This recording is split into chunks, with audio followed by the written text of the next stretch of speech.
In this video, I'm going to discuss the recent kind of drama surrounding the Steven Crowder Daily Wire contract fiasco of sorts. So in this scenario, right, Crowder comes out. By the way, he never mentioned them by name. A lot of people thought it was the Daily Wire. I get that. But well, real quick, if you guys don't know what happened, here's what happened. Crowder, who has recently become a free agent from Blaze TV, Steven Crowder, one of the bigger conservative YouTubers or content creators in general right now, ever, or at least at this moment. He's become a free agent. The Daily Wire, a big conservative company, media business, or whatever you want to call them, they came out and offered him a contract. Crowder was basically offended by this contract, and he did not appreciate many of the aspects of it. He redacted their name from the contract, but he showed parts of the contract that really upset him, called it a big con, and basically called out many of the conservative influencers that are working under the guise of this quote unquote big con. And he just gave his hard take on it, right? And so when after that video came out a few hours later, I believe it was a few hours, maybe the next day, the Daily Wire, one of the Daily Wire owners, Jeremy, I can't remember his last name, he comes out with a video and he basically gives his side of the story. He says, hey, it was us that offered Steven that deal, and this is why we think Steven's overreacting, or this is why we think Steven's, in the wrong, or maybe misunderstood, whatever. He gave kind of like all those bullet points. So I'm not going to go over all those points. What I'm going to go over is what I believe to be most significant, okay? And that is Crowder was offered, Crowder never told us the amount of money, but it turns out to be $50 million. And you hear 50 million and you're like, oh, wow, like how could Crowder refuse that over 4 years? So that's those last, couple words there, or last few words, make it a little bit more interesting, because it's still almost $13 million a year, of course, minus taxes, minus production costs, and paying Crowder's employees, which he's got several. So, maybe Crowder would take home, I don't know, 7-8 million after all expenses and taxes and everything like that. Maybe. So point is, that, and by the way, that would be paid on a monthly prorated basis. So there's that, right? So it's obviously a lot of money, but as I mentioned at the beginning of this video, Crowder is the biggest, maybe, if not, he's absolutely in like the top 2 or 3 biggest political commentators of any kind right now, that I know of, at least, right? So I'm not like a huge fan of his content, but I think he's a good dude, and I actually appreciate him for this. So like many people are saying, hey, if you don't work, you don't get paid. That's part of the kind of contract or whatever. So I think the Daily Wire wants 192 shows per year. That was one of the things Crowder sort of complained about, which that one, I'll be honest, I think the Daily Wire is not in the wrong to want 192 pieces of Louder with Crowder show content per year. I don't think that's anything unreasonable. It's less than what most people, as Jeremy of the Daily Wire communicated, it's less than what a lot of people are supposed, must work or whatever for a year. However, there's a few things that I do agree with Crowder on. The idea that big tech, if Crowder was to be deplatformed from, let's just say, Twitter or Instagram or whatever, I think it's like any of the big tech sites, he loses X percentage of, revenue. So the justification from Jeremy in this situation was, hey, the justification from the Daily Wire was, well, look, if he's going to lose this much money, then why would we lose that money as well? Like, if it's his own fault for saying something that the big tech overlords, didn't approve of, or punished him or penalized him for, or however you want to term it. And so, sorry, car driving by. And so here's the thing, right? When you do a deal with someone of this magnitude, I've obviously never done this, but I do have some understanding in business, and I kind of, here's my thought of how Crowder's feeling. And Jeremy of the Daily Wire said so much, is this is what Crowder's response was. Crowder told him, that's your responsibility, right? Like, pay me my money, make it guaranteed. Maybe if you want to do, I think if I were Crowder, I'd say, if you want to do I'll agree to do the 192 shows a year.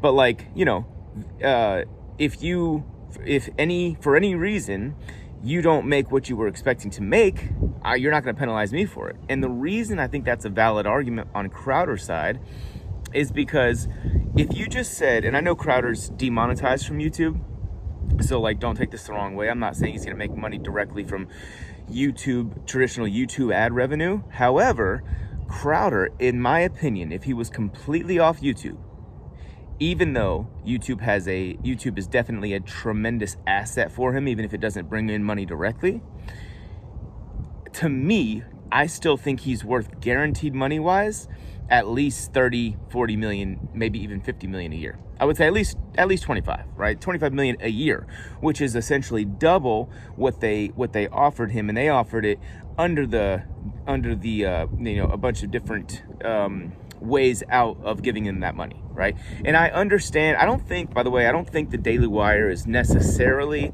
doing that to be evil. I think that they're doing that to protect themselves.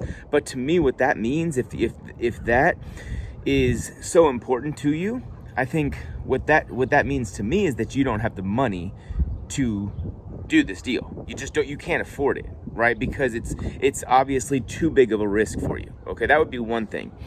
However, when I look at Crowder, right, you'd say, oh dude, $50 million.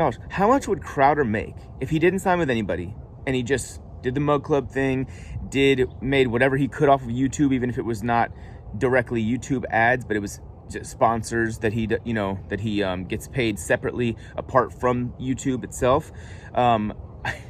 He'd make, in my opinion, far more than $50 million over the next 4 years. But even if that's all he would make, right? Even if we say he would only make 50 million, or even if you said he would only make 40 million, right? Over the next 4 years, 10 million bucks a year, that's what he would make minus, and then you take away his expenses from that.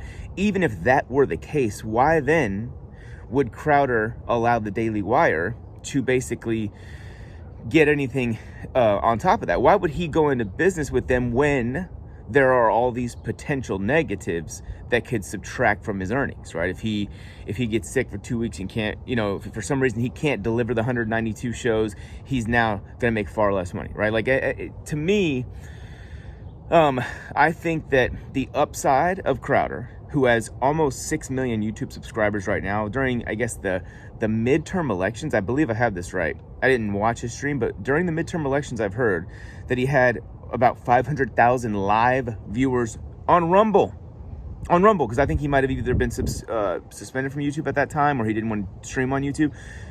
500,000 people watching it live on Rumble for the midterms, when it was, I believe, 2020 election, and he did live stream that on YouTube. I want to say he had like millions of people watching on YouTube. Dude, you're going into this as if Crowder is a risk in terms of viewership and or the ability to monetize that viewership, right? If you're a businessman, Jeremy and the Daily Wire, which they are, your whole thing is this. If someone told you, hey, let's just give it a hypothetical. If I can guarantee you 500,000-ish viewers on Rumble, right, for election stuff and streaming content, if I can guarantee you that, I can guarantee you this guy's got at now 6 million YouTube subscribers. I can guarantee you he's got X amount of people paying X amount of money per month on Mug Club. I can guarantee you that he is essentially, he's going to garner more eyeballs than you couldn't replace him. The eyeballs he'll garner in terms of the exact genre of customers that you're targeting, being conservative, Republicans, or whatever. And even like people, I've watched Crowder. I like him too. I'm not a Republican, but I do like I like a lot of his stuff. I agree with a lot of what he says. I don't agree with some of it, but that's not the point here. Point I'm making is this: if you knew that hypothetical, and you said, hey, you're gonna pay this guy like $12 million, $13 million per year, and he's gonna do all the production or whatever, like, I just don't see how you would say no to that.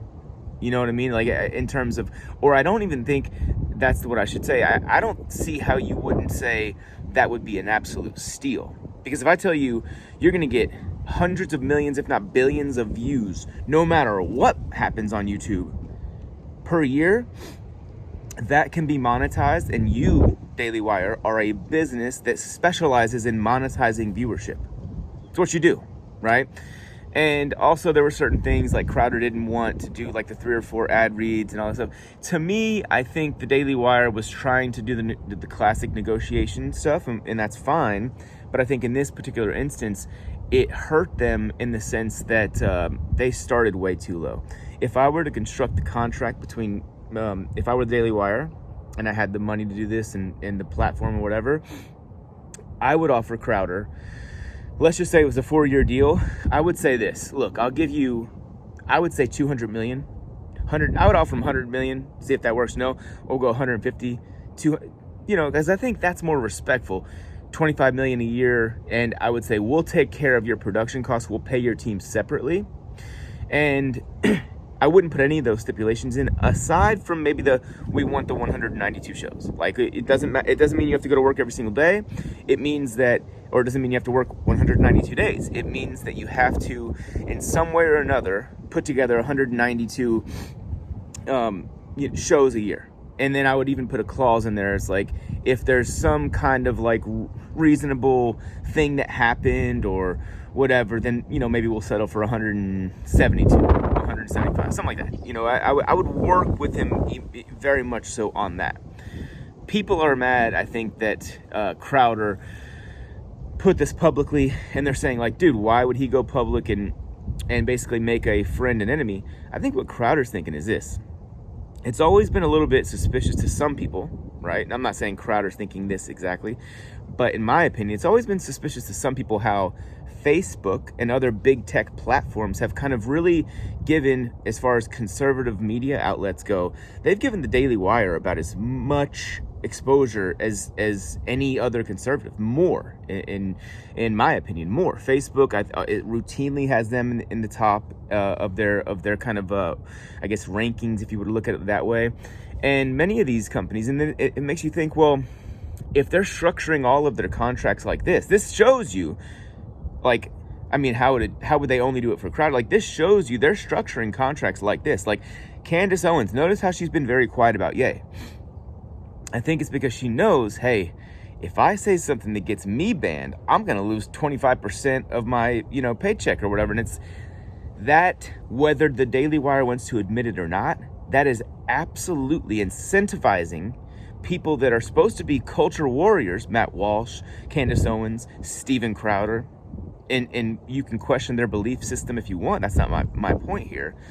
But my point is, these people are now having to self-muzzle at the risk of being banned because they'll lose a significant percentage of their money, right? So of their potential income, or what they're supposed to be, or what they're contracted to make. So I think that makes you kind of think like, are these people in bed with, maybe not in bed with big tech or whatever, but like, have they gotten so big that they're kind of rubbing elbows with big tech in a certain way that no other conservative platform is currently doing? Because I don't know, like I have seen on many occasions, or I have not seen, I guess I should say, Daily Wire being, maybe you guys can correct me if I'm wrong here, I haven't seen them being like, demonetized as much as I hear about. Like, Crowder just doesn't make money on YouTube. So it's interesting that they're being propped up by Facebook for, if you just look at it that way, that's what it's been. They've been kind of sort of a protective conservative class. And so in terms of big tech censorship. So that, I think, if I had to guess, that's what made Crowder's brain go, wait a minute, that this is why you guys are all compromised. Anybody that works for Daily Wire, you are compromised from saying what you actually believe, because if you get banned from a particular platform that was monetizing for you or helping monetize or whatever, then you're going to get docked X amount of money. Now, if you're thinking like that as a creator, you're not the business owner, you're just the creator. So now you're thinking as a specifically been hired to create content, you're thinking as /CEO-ish, because you're like, oh, we can't lose this revenue. Like, the creator, in my opinion, needs to have the total creative freedom to do what they do. That's why when Joe Rogan took the Spotify deal, he said, and I believe I'm quoting him here, if I'm not, don't kill me, but he basically said, Spotify has zero creative control. they're just giving me some money to make it exclusive to Spotify. And that was, kind of think what the deal was. And I believe, just a side note, with Rogan, it was like 200 million for, I think, 3 years, something like that. That also, if you pay any attention to how these contracts oftentimes work, that was multiple years ago now, right? So this is many years removed. In sports, teams will work off of the most recent, like let's say you have a star quarterback that is ready to sign a deal. Well, they're going to say, okay, look, this star quarterback that has similar production to you, similar age group to you, he just got paid, $50 million a year, whatever, so we'll give you $52 million a year. It goes up, it doesn't go down. And I'm not saying Crowder is as big as Rogan in terms of viewership, audience, etc., but people that watch Crowder really, really mess with him, if you know what I mean. Like they're going to Rumble 500,000 viewers at a time, like for midterm elections, not even for a presidential election. So I mean, I would say, and who knows how many people he has already signed up for Mug Club. So to me, I do think Crowder got a little bit emotional, but overall, I'd say he's right. I mean, in many ways here, and he never mentioned them by name. I know a lot of people thought it was the Daily Wire, but he never mentioned them by name. He didn't do it. Crowder, in my opinion, hasn't done anything wrong in this case. So let me know what you think. Comment below. I'll talk to you guys later. Peace.